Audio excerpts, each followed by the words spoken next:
হিমালয়ের পাদদেশের জেলা পঞ্চগড়ে বাড়ছে শীতের তীব্রতা, তাপমাত্রা নামছে ক্রমাগতভাবে। সকালে তেঁতুলিয়ায় সর্বনিম্ন তাপমাত্রা রেকর্ড হয়েছে 13.2 ডিগ্রি সেলসিয়াস। গত এক সপ্তাহ ধরে সর্বনিম্ন তাপমাত্রা বিরাজ করছে 12 থেকে 14 ডিগ্রি সেলসিয়াসের ঘরে। রাত থেকে সকাল পর্যন্ত সর্বনিম্ন তাপমাত্রা কমে গিয়ে বেশি শীত অনুভূত হচ্ছে। আবহাওয়ার বিরূপ আচরণে শীতজনিত বিভিন্ন রোগে বেশি আক্রান্ত হচ্ছে শিশু ও বৃদ্ধরা। সদর হাসপাতাল সহ উপজেলা স্বাস্থ্য কমপ্লেক্সগুলোতে শীতজনিত রোগে আক্রান্ত রোগীর সংখ্যা বেড়ে চলেছে। ডিসেম্বর থেকে পঞ্চগড়ে মৃদু শৈত্যপ্রবাহ বয়ে যাওয়ার আভাস দিয়েছে আবহাওয়া অফিস। চট্টগ্রাম বন্দরের টার্মিনাল পরিচালনায় বিদেশি অপারেটর নিয়োগের উদ্যোগ নিয়েছে সরকার। আধুনিকায়ন সহ বন্দর গতিশীল রাখতে এই সিদ্ধান্তকে সাধুবাদ জানিয়েছে বন্দর ব্যবহারকারীরা।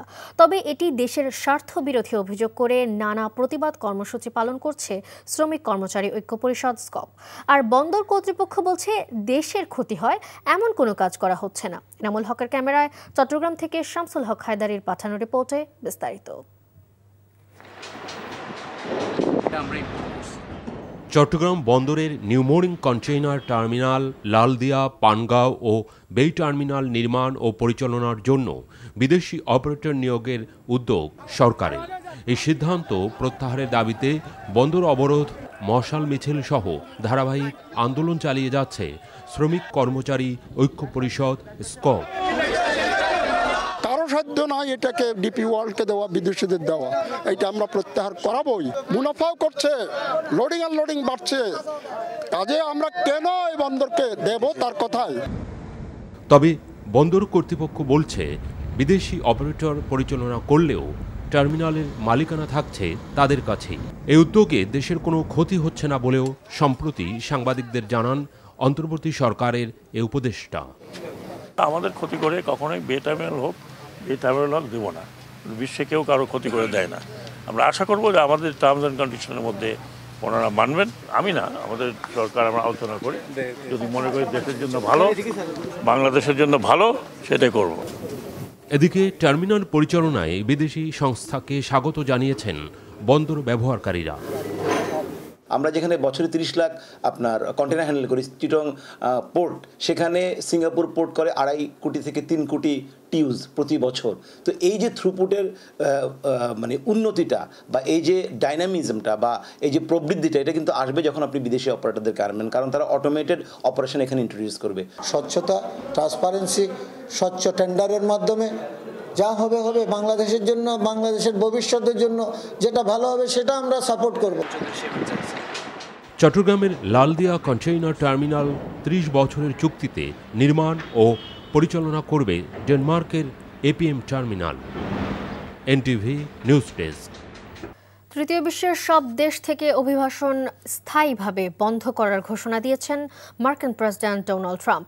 বৃহস্পতিবার এই ঘোষণা দেন তিনি। রয়টার্স জানায়, মার্কিন সিস্টেম সম্পূর্ণরূপে পুনরুদ্ধার করতেই এই পদক্ষেপ নেওয়ার কথা জানান তিনি। বলেন, নন সিটিজেনদের জন্য সব ধরনের ফেডারেল সুবিধা ও ভর্তুকি বন্ধ করবেন তিনি। ট্রাম্প বলেন, অভ্যন্তরীণ শান্তি বিনষ্টকারী অভিবাসীদের নাগরিকত্ব দেবেন না এবং যে কোনো বিদেশি নাগরিককে নির্বাসিত করবেন যারা নিরাপত্তার জন্য ঝুঁকিপূর্ণ অথবা পশ্চিমা সভ্যতার সাথে সামঞ্জস্যপূর্ণ নয়। বৃহস্পতিবার হোয়াইট হাউসের কাছে এক অতর্কিত হামলায় গুলিবিদ্ধ হয়ে ন্যাশনাল গার্ডের একজন সদস্যের মৃত্যুর পরই এই ঘোষণা দিলেন ট্রাম্প। তদন্তকারীদের দাবি, এক আফগান নাগরিক ওই হামলা চালায়। গণতন্ত্রে ফিরে যেতে চাইলে অপরের মতকে গুরুত্ব দিতে হবে উল্লেখ করে বিএনপি মহাসচিব মির্জা ফখরুল ইসলাম আলমগীর বলেছেন, ফেব্রুয়ারিতে নির্বাচনের অপেক্ষায় রয়েছে দেশের মানুষ। জাতীয় প্রেস ক্লাবে ফেডারেল সাংবাদিক ইউনিয়নের দ্বিবার্ষিক কাউন্সিল অধিবেশনে তিনি কথা বলেন। সাংবাদিকদেরকে রাজনৈতিক দলের লেজুর বৃত্তি পরিহার করে সত্য তথ্য উপস্থাপনের আহ্বান জানিয়ে বিএনপি মহাসচিব বলেন, সোশ্যাল মিডিয়া অপপ্রচার সমাজে ভীতি সৃষ্টি করছে, মব ভায়োলেন্সকে উস্কে দিচ্ছে, যা নেতিবাচক প্রভাব ফেলছে। বিএনপি মহাসচিব বলেন, বেগম খালেদা জিয়া অত্যন্ত অসুস্থ অবস্থায় হাসপাতালে চিকিৎসাধীন রয়েছেন। তিনি দেশবাসীর কাছে দোয়া চান।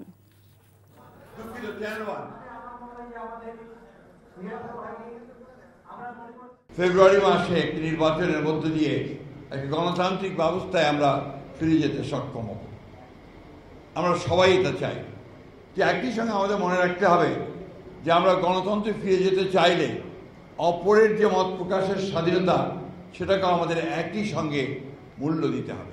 গণমাধ্যমের স্বাধীনতা, অর্থাৎ একেবারে পুরোপুরি ইন্ডিপেন্ডেন্ট যেটা থাকবে, স্বাধীন থাকবে, সে বিষয়টি আমরা নিশ্চিত করব। আপনাদেরকে সক্রিয় দাঁড়াতে হবে, কোনো দলের লেজবৃত্তি না করে আপনাদেরকে দাঁড়াতে, তাহলেই দেখবেন যে আপনার অধিকারটাকে আপনি আদায় করতে পারবেন। বিএনপি চেয়ারপারসন এবং সাবেক প্রধানমন্ত্রী বেগম খালেদা জিয়ার রোগ মুক্তি কামনায় সারা দেশে দোয়া ও মোনাজাত করা হয়েছে। জুমা নামাজের পর মসজিদে মসজিদে বিশেষ দোয়ায় অংশ নেন বিএনপি নেতাকর্মী সহ সাধারণ মুসল্লিরা। মোনাজাতে খালেদা জিয়ার সুস্থতা কামনায় মহান আল্লাহর দরবারে ফরিয়াদ জানানো হয়। এছাড়াও দেশের সব জেলা উপজেলায় দলীয়ভাবে দোয়ার আয়োজন করেছে বিএনপি। ৭৯ বছর বয়সী বেগম খালেদা জিয়া কিডনি, ফুসফুস সহ বেশ কিছু জটিল রোগে ভুগছেন। গত ২২ নভেম্বর শারীরিক অবস্থার অবনতি হলে তাকে রাজধানীর একটি হাসপাতালে নিবিড় পর্যবেক্ষণে রেখে চিকিৎসা দেওয়া হচ্ছে। জামায়াতে ইসলামীর জনপ্রিয়তায় একটি গোষ্ঠী ভয় পেয়েছে উল্লেখ করে দলটির আমির ডাক্তার শফিকুর রহমান বলেছেন, হামলা করে জামায়াতের অগ্রযাত্রা থামানো যাবে না। জনগণের ম্যান্ডেট পেলে বিএনপি সহ সব দলকে সাথে নিয়ে বাংলাদেশকে গড়ে তোলা হবে বলেও জানান দলটির আমির। সকালে রাজধানীতে যুব ছাত্র নাগরিক সমাবেশে তিনি একথা বলেন। আগামী জাতীয় নির্বাচনকে সামনে রেখে রাজধানীর ভাসানটেকের বিআরপি মাঠে যুব ছাত্র নাগরিক গণসমাবেশ করেছে ঢাকা ১৭ আসনে জামায়াত মনোনীত প্রার্থী ডাক্তার খালিদুজ্জামান। সমাবেশে আশেপাশের কয়েক হাজার নেতাকর্মী ও সমর্থক অংশ নেয়। আমরা নৈতিক চরিত্রবান আদর্শ মানুষদেরকেই আগামী দিনের নেতৃত্বের জন্য বাছাই করে নিব। বাংলাদেশকে কি বিদেশ থেকে পরিচালনা করা যাবে না বাংলাদেশে এসে পরিচালনা করতে হবে? এতে প্রধান অতিথি জামায়াত ইসলামীর আমির ডাক্তার শফিকুর রহমান বলেন, পুরনো ব্যবস্থায় আর নতুন বাংলাদেশকে চালানো যাবে না। কেউ কেউ ইতিমধ্যে বলেছেন তারা ফ্যাসিবাদ বিরোধী সকল দলকে সাথে নিয়ে যদি তারা নির্বাচিত হন তাহলে সরকার গড়বেন ইল্লা জামাতে ইসলামী, জামাতে ইসলামী ছাড়া। আমরা তাদেরকে বিনয়ের সাথে বলবো, জনগণ যদি মহান আল্লাহর ইচ্ছায় আমাদেরকে নির্বাচিত করে, ইনশাল্লাহ আমরা আপনাদেরকেও বাদ দিব না, সবাইকে সাথে নিয়ে আমরা দেশ গড়ব ইনশাল্লাহ। নির্বাচনী প্রচারণায় বাধা দিয়ে জামায়াতের অগ্রযাত্রা থামানো যাবে না বলে জানান ডাক্তার শফিক। জনগণের সম্পদ চুরি করার অভিজ্ঞতা আমাদের নেই, দলীয় কর্মীদেরকে দিয়ে চাঁদাবাজি করার অভিজ্ঞতা আমাদের নেই, শিক্ষা প্রতিষ্ঠানগুলোতে গণরুম কায়েম করে টর্চার সেল গঠনের অভিজ্ঞতা আমাদের নেই, সর্বপর্যায়ে মাথা থেকে পায়ের কথা দুর্নীতি করার অভিজ্ঞতা আমাদের নেই। আমরা কথা দিচ্ছি, বাংলাদেশ পরিচালনার দায়িত্বে যাই অথবা না যাই, দুর্নীতির বিরুদ্ধে আমাদের যুদ্ধ চলবে। ক্ষমতায় না গেলেও দুর্নীতির বিরুদ্ধে লড়াই অব্যাহত রাখার ঘোষণা দেন জামায়াত আমির। আপনি গাছের পোস্টার, লাইট পোস্টের পোস্টার, দেয়ালের পোস্টার, সুতায় টানানো পোস্টার আপনি ছিঁড়তে পারবেন, কিন্তু জনগণের হৃদয়ে ভালোবাসার যে পোস্টার লেগে গিয়েছে সেই পোস্টার আপনারা ছিঁড়তে পারবেন না। সৎ ও যোগ্য তরুণদের হাতে জামায়াতে ইসলামী দেশের দায়িত্ব তুলে দিতে চায় উল্লেখ করে আগামী সংসদ নির্বাচনে জামাত প্রার্থীদের ভোট দেওয়ার আহ্বান জানান ডাক্তার শফিকুর রহমান। নূর হোসেন, এনটিভি নিউজ, ঢাকা। সপ্তাহের ব্যবধানে ব্রয়লার মুরগি কেজিতে বেড়েছে ৫ থেকে ১০ টাকা। অস্থিতিশীল পেঁয়াজের বাজার, কেজিতে বিক্রি হচ্ছে ১১০ থেকে ১২০ টাকায়। কমেছে ডিমের দাম। চালের দাম একই রকম থাকলেও শীতের সবজির পর্যাপ্ত সরবরাহ থাকায় প্রায় সব ধরনের পণ্যের দাম কমেছে ২০ থেকে ৪০ টাকা। আরও জানাচ্ছেন শফি মাহমুদ সাগর। প্রতি সপ্তাহেই চড়া হচ্ছে পেঁয়াজের বাজার। গত সপ্তাহে ১০০ থেকে ১১০ টাকায় পণ্যটি বিক্রি হলেও এ সপ্তাহে দাম বেড়ে বিক্রি হচ্ছে ১১০ থেকে ১২০ টাকায়। পেঁয়াজ ফরিদপুরটা চলতেছে ১১০, পাবনাটা চলতেছে ১২০ টাকা। গত সপ্তাহে ১০০ ছিল। মাসখানেক সময় ধরে চালের বাজার স্থিতিশীল রয়েছে, তবে আমন ধানের মৌসুম হলেও দাম কমার সম্ভাবনা দেখছেন না বিক্রেতারা। জানান, বড় শিল্প প্রতিষ্ঠানগুলো বাজার নিয়ন্ত্রণে নেবার পর থেকে ভরা মৌসুমেও কমছে না চালের মূল্য। সিজন আসলে দেখলে আমরা চাল কেজি প্রতি ৩-৪ টাকা কমে যেত, এখন তো উল্টা দিকে, এখন চাল আসলে আরও দাম বেশি বাড়ে, একমাত্র কনজিউমার কোম্পানিদের কারণে। ডিমের দাম সপ্তাহের ব্যবধানে ডজন প্রতি ১০ টাকা কমে বিক্রি হচ্ছে ১১০ টাকায়। ব্রয়লার মুরগি 160, সোনালী 260 এবং দেশি মুরগি বিক্রি হচ্ছে 550 টাকায়। নিত্যপণ্যের ঊর্ধ্বগতিতে অসন্তুষ্ট ভোক্তারা। ব্রয়লার মুরগি আজকের বাজারে তো 160 টাকা 185 টাকা কেজি আজকের বাজারে, আর সোনালী বাজার 270 টাকা 260 টাকা কেজি। আমাদের মধ্যবিত্তের জন্য আসলে দামটা অনেক হাই। সরবরাহ বাড়ায় শীতের মৌসুমি সবজির দাম কমেছে। সপ্তাহ ব্যবধানে পণ্যের মান ভেদে লাউ, সিম, টমেটো, গাজর, মূলার দাম কমেছে কেজিতে 20 থেকে 40 টাকা। গত সপ্তাহের তুলনায় এই সপ্তাহে সবজির দাম অনেক কমে গেছে। আপনার গত সপ্তাহে লাউ ছিল আপনার 60 টাকা 70 টাকা পিস, আজকে আমরা 30 টাকা পিস বিক্রি করতে আসছি। ফুলকপি, বাঁধাকপি বিক্রি হচ্ছে 40 টাকায়। শফি মাহমুদ সাগর, এনটিভি নিউজ, ঢাকা। নারায়ণগঞ্জের সিদ্ধিরগঞ্জে ভূমিকম্পের পর ফাটল ধরা 6টি ভবন রাজুক খালি করার নির্দেশ দেওয়ার পর ভবন ছাড়তে শুরু করেছে বাসিন্দারা। এদিকে জাহাঙ্গীরনগর বিশ্ববিদ্যালয়ের 3টি হলে ফাটল দেখা দিয়েছে। নারায়ণগঞ্জ থেকে বিল্লাল হোসেন রবিনের পাঠানো রিপোর্ট, ক্যামেরায় তারেক স্বপন। সম্প্রতি ভূমিকম্পে নারায়ণগঞ্জের সিদ্ধিরগঞ্জের 8টি হাউজিং এলাকার পাশাপাশি এসব বাড়িগুলো একটির উপর আরেকটি হেলে পড়ে দেখা দেয় ফাটল। এতে বাসিন্দাদের মধ্যে দেখা দেয় আতঙ্ক, অনেকে অন্যত্র চলে যান। বৃহস্পতিবার ঝুঁকিপূর্ণ বাড়িগুলো পরিদর্শন করে রাজুক ও বৈঠের প্রতিনিধি দল। এ সময় ফাটল ধরা ও হেলে পড়া 6টি ভবন খালি করার নির্দেশ দেয় রাজুক। ভবনের বাসিন্দারা জানান, হঠাৎ করে বাড়ি খালি করার নির্দেশ দেওয়ায় বিপাকে পড়েছেন তারা। হঠাৎ করে বিল্ডিংটা ভূমিকম্প হেলে যাওয়াতে মানে মানুষের একটা দুর্ভোগ হয়ে গেছে, কারণ হঠাৎ করে তো আর বাসা পাওয়া যাচ্ছে না। বাসা খুঁজতেছি কিন্তু কোথাও বাসা পাচ্ছি না, কিন্তু আমরা জব করি। আমাদের হাতে পায়ে ধরার অবস্থা, যে বাচ্চার পরীক্ষা, আমরা এখন কোথায় কিভাবে যাব, আমাদের যাওয়ার কোনো ইয়ে নাই। এদিকে ভূমিকম্পে জাহাঙ্গীরনগর বিশ্ববিদ্যালয়ের নতুন হল শহীদ তাজউদ্দিন আহমেদ সহ 3টি হলে ফাটল ধরলেও আতঙ্কিত হওয়ার কিছু নেই বলে জানিয়েছেন প্রভোস্ট ডক্টর লুৎফুর ইলাহি। তিনি বলেন, সংশ্লিষ্টদের সঙ্গে আলোচনা করে ঝুঁকি নিরূপণে সার্বিক ব্যবস্থা নেওয়া হচ্ছে। NTV news desk. হাসিনা সরকারের সময় দুর্নীতি করতেই দেশের রেল ও সড়ক বিভাগের বড় বড় প্রকল্প হাতে নেওয়া হয়েছিল বলে মন্তব্য করেছেন সড়ক পরিবহন ও সেতু উপদেষ্টা মোহাম্মদ ফাউজুল। সকালে চট্টগ্রামের আগ্রাবাদে সড়ক জোনের উন্নয়ন প্রকল্পের মতবিনিময় সভায় তিনি এ কথা বলেন। উপদেষ্টা বলেন, সাবেক রাষ্ট্রপতি আব্দুল হামিদের নির্দেশে হাওড় অঞ্চলে 10,000 কোটি টাকার সড়ক নির্মাণ করেছে। এই সড়কে এখন টেম্পো চলাচল করে। ভবিষ্যতে সম্ভাব্যতা যাচাই না করে পরিকল্পনা ছাড়াই কোনো সড়ক নির্মাণ করা হবে না বলে জানান তিনি। এছাড়া রেল প্রকল্পে ভয়াবহ দুর্নীতি হয়েছে উল্লেখ করে তিনি বলেন, দুর্নীতির লাগাম টানতে হবে। আমি কত টাকা ব্যয় করব এবং এই টাকা ব্যয় করলে আমরা কি সুবিধা পাবো, সেই জিনিসটাকে আমরা কি বলে যে সড়ক পরিকল্পনা কিংবা বললাম যে অন্যান্য পরিকল্পনার মধ্যে আমরা নিয়ে আসতে। আমাদের রাষ্ট্রপতি আব্দুল হামিদ ওখানে একটা 10,000 কোটি টাকা দিয়ে হাওড়ের মধ্যে একটা রাস্তা করছে, তো ওখানে হ্যাঁ 8 মিটার ওটা সারা ওখানে পরিবেশ ধ্বংস করে, মাছটা ধ্বংস করে, কৃষি ধ্বংস করছে, তারপর ওখানে বন্যা করে দিচ্ছে, সবই করে মনে কতগুলো টেম্পো চলে। জাতীয় সংসদ নির্বাচনকে সামনে রেখে দেশের বিভিন্ন স্থানে গণসংযোগ করছেন বিএনপির প্রার্থীরা। বগুড়া সদর 6 আসনে তারেক রহমানের পক্ষে নির্বাচনী প্রচারণা, গণসংযোগ ও লিফলেট বিতরণ করেন বিএনপি নেতাকর্মীরা। বাদ জুমা শহরের মালতীনগর এলাকায় জেলা যুবদলের সাবেক সভাপতি সিপার আল বখতিয়ারের নেতৃত্বে এই প্রচারণা ও গণসংযোগ কর্মসূচি অনুষ্ঠিত হয়। ফ্যাসিবাদের দোসররা কখনোই বিএনপির মনোনয়ন পাবে না বলে মন্তব্য করেছেন বিএনপির কেন্দ্রীয় নির্বাহী কমিটির স্বেচ্ছাসেবক বিষয়ক সম্পাদক মীর সরফত আলী সপু। দুপুরে মুন্সিগঞ্জের শ্রীনগর বাজার এলাকায় বিএনপির 31 দফার লিফলেট বিতরণ শেষে তিনি এই মন্তব্য করেন। ধানের শীষে ভোটে চেয়ে নারী ভোটারদের নিয়ে উঠান বৈঠক করেছেন লক্ষ্মীপুর 3 আসনের প্রার্থী শহীদ উদ্দিন চৌধুরী অ্যানি। দুপুরে লক্ষ্মীপুর সদর উপজেলার ভবানীগঞ্জ ডিগ্রি কলেজ মাঠে নারী ভোটারদের নিয়ে এ আয়োজন করা হয়। টাঙ্গাইল 6 আসনে বিএনপি ঘোষিত রাষ্ট্র কাঠামো মেরামতের 31 দফা দাবির লিফলেট বিতরণ করেছেন বিএনপির প্রার্থী রবিউল আউয়াল লাভলু। নওগাঁর পোরশা উপজেলার সরাইগাছি মাঠে বিএনপি মনোনীত প্রার্থী মোস্তাফিজুর রহমান নির্বাচনী জনসভা করেছেন। চাঁদপুরে মেঘনা ধনাগদা নদীর উপর নির্মিত হতে যাচ্ছে দৃষ্টিনন্দন মতলব গজারিয়া সেতু।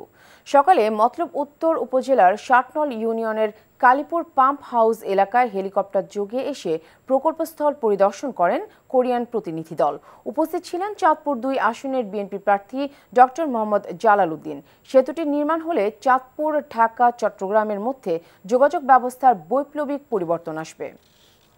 বরিশালে কোটি টাকার চোরাই কয়লা ও লাইটার ভেসেল সহ ১২ চোরা কারবারিকে আটক করেছে কোস্টগার্ড। কোস্টগার্ডরা জানায়, ভোরে চরমোনাই আনন্দঘাট এলাকায় অভিযান চালায় তাদের একটি দল। এ সময় একটি লাইটার ভেসেল তল্লাশি করে প্রায় ১,১০,০০,০০০ টাকা মূল্যের ১,১০০ মেট্রিক টন চোরাই কয়লা সহ ১২ জন চোরা কারবারিকে আটক করা হয়। নরসিংদীর বেলাবোতে বিনামূল্যে শিশুদের হার্ট ফুটো সহ ৩ শতাধিক শিশুর হৃদরোগ চিকিৎসা দেওয়া হয়েছে। এভারকেয়ার হসপিটাল ঢাকার উদ্যোগে ২ দিনব্যাপী বেলাবো উপজেলার ভাটেরচর সরকারি প্রাথমিক বিদ্যালয় প্রাঙ্গণে শতাধিক শিশুকে বিনামূল্যে চিকিৎসা প্রদান করা হয়। সমাজকে মাদকমুক্ত রাখতে সিরাজগঞ্জের শাহজাদপুর উপজেলায় ডাক্তার এম এ মতিন স্মৃতি ফুটবল টুর্নামেন্ট অনুষ্ঠিত হয়েছে। বৃহস্পতিবার ফাইনাল খেলায় সিরাজগঞ্জ যুব সংঘ চ্যাম্পিয়ন হয়।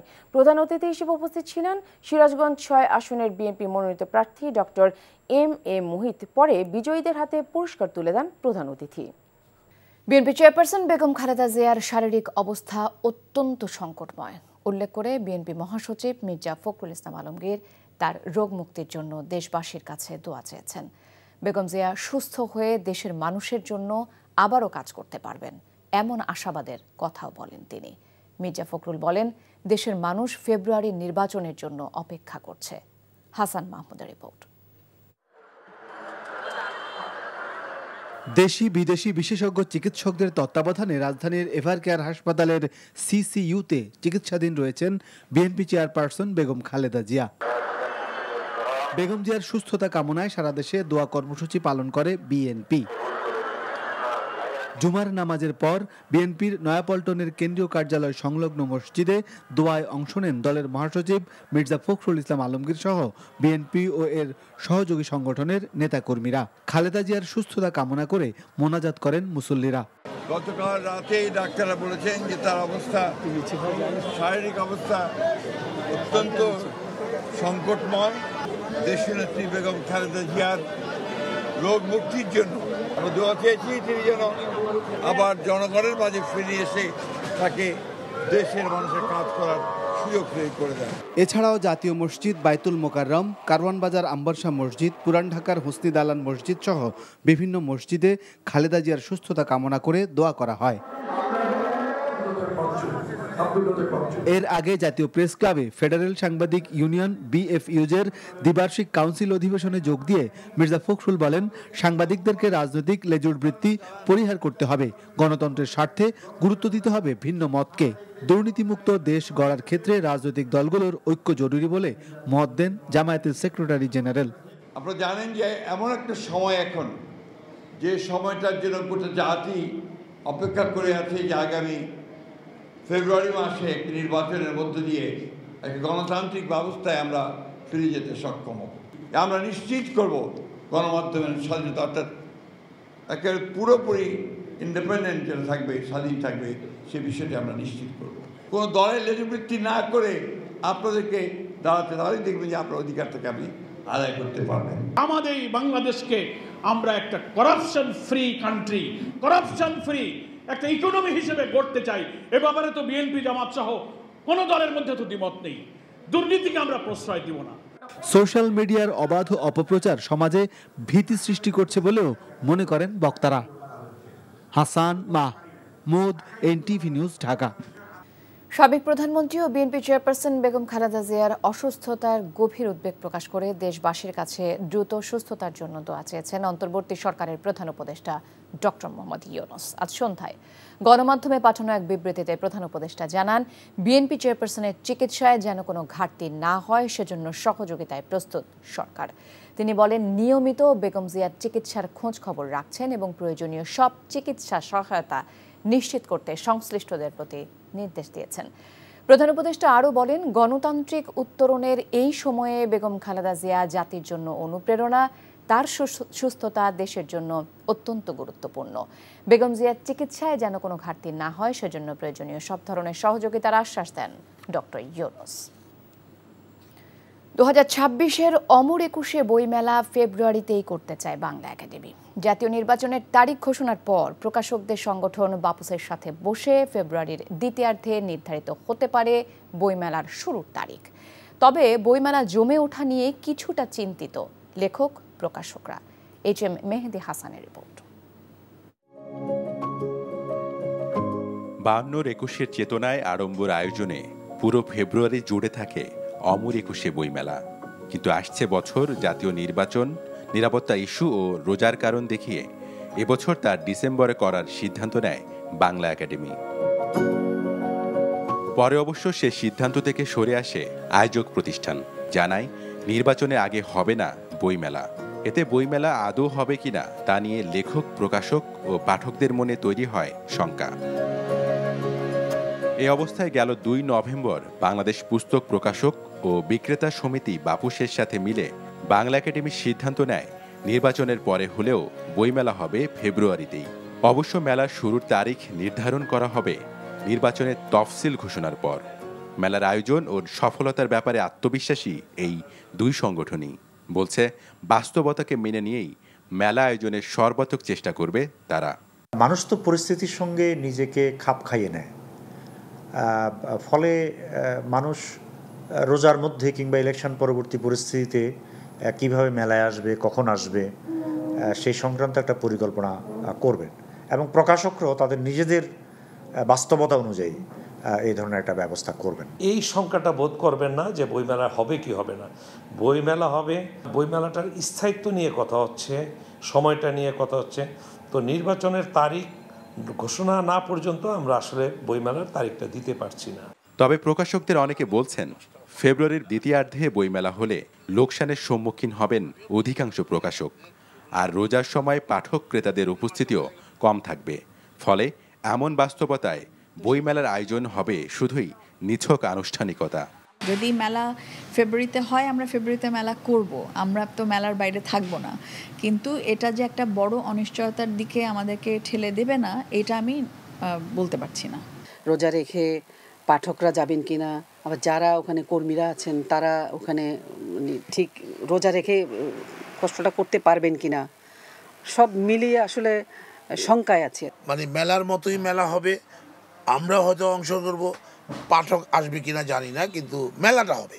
তবে যখনই বইমেলা হোক, লেখকদের লেখালেখি কিন্তু থেমে নেই। বইয়ের প্রকৃত পাঠকেরা ঠিকই মেলায় যাবেন আর প্রিয় লেখকের বই কিনবেন বলে প্রত্যাশা করেন তারা। লেখকদের জন্য নিজেকে প্রকাশিত করার সবচেয়ে বড় একটা সুযোগ। সবার কাছে এটা এমন একটা বিষয় যে এমন কোনো কেউ নেই যে যিনি চাইবেন যে বইমেলা না হোক। বইমেলা হোক, এটাই সবাই চান। হয়তোবা কিছু মতের অমিল হচ্ছে, সবাই যখন ঐক্যমতে আসবেন তখন নিশ্চয়ই বইমেলা আয়োজন হবে। যদি সবাই মিলে চেষ্টা করি, লেখক, প্রকাশক, বাংলা একাডেমি, পাঠকরা সবাই মিলে চেষ্টা করেন যে আসলে বইমেলা এবার এরকম পরিস্থিতিতে হচ্ছে, আমাদের একটা দায়িত্ব এই মেলাটা জমানো, সেক্ষেত্রে হয়তো কিছুটা সফল হতেও পারে। এদিকে বইমেলা আয়োজন নিয়ে শঙ্কা থাকলেও ব্যস্ত সময় পার করছে বাংলা বাজারের সৃজনশীল বইয়ের প্রেসগুলো। HM Mehedi Hasan, NTV news, Dhaka.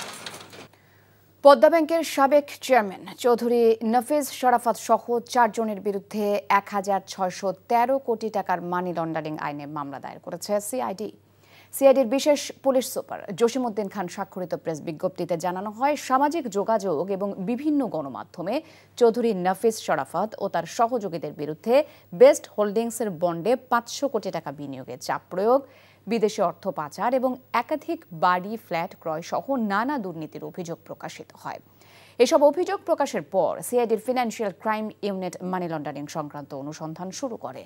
প্রাথমিক অনুসন্ধানকালে প্রাপ্ত তথ্য উপাত্ত বিশ্লেষণ করে অভিযোগের সত্যতা পাওয়ায় মানি লন্ডারিং প্রতিরোধ আইনের বিভিন্ন ধারায় চৌধুরী নাফিজ সহ তার 4 সহযোগীর বিরুদ্ধে গুলশান থানায় মামলা করেছে সিআইডি।